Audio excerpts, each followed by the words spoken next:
அனைவருக்கும் வணக்கம். இந்த நூற்பா அளபிறந்து உயிர்த்தலும் ஒற்றிசை நீடலும் உளவென மொழிப இசையோடு சிவனிய நரம்பின் மறைய என்பனார் புலவர் என்கிறது.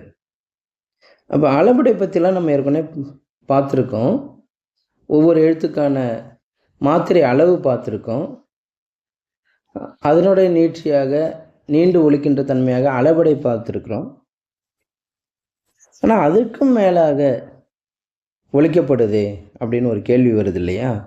அந்த கேள்விக்கு பதில் கூறுவதாக இந்த நூற்பா அமைந்திருக்கிறது. அது என்ன அப்படின்னா, அளபிறந்து உயிர்த்தலும், உயிரெழுத்து அதற்குரிய மாத்திரை அளவிலிருந்து நீண்டு ஒலித்தலும், ஒற்றிசை நீடலும், அந்த ஒற்றெழுத்து நீண்டு ஒலித்தலும், உளவென மொழிப அதுவும் இருக்குது, நான் இல்லைன்னு சொல்லலை. ஆனால் எங்கன்னா இசையோடு சிவனைய நரம்பின் மறைய என்பனார் புலவர். அதாவது இசை நூல்கள்லாம் இருக்கு இல்லைங்களா? இசை படிக்கிறவர்கள், நரம்பு கருவி வாசிக்கின்ற அந்த இசையோடு கூடியவர்கள், அவர்கள் இதை சொல்லி வச்சுருக்காங்க. அதனால் அது இசைக்கு உரியதே தவிர இது ஏழுக்கு உரியது அல்ல. அப்போ நம்ம பேச்சு மொழிக்கும் எழுத்து மொழிக்குமான இலக்கணம் தான் இங்கே சொல்லப்படுது. இது இசைக்கான இலக்கண நூல் அல்ல.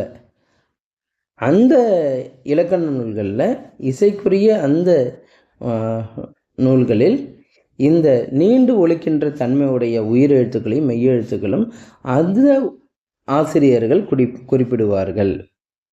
அதை இங்கே பாருங்கள். அவ்விசை நூலாசிரியர் உள என சொல்லுவார்.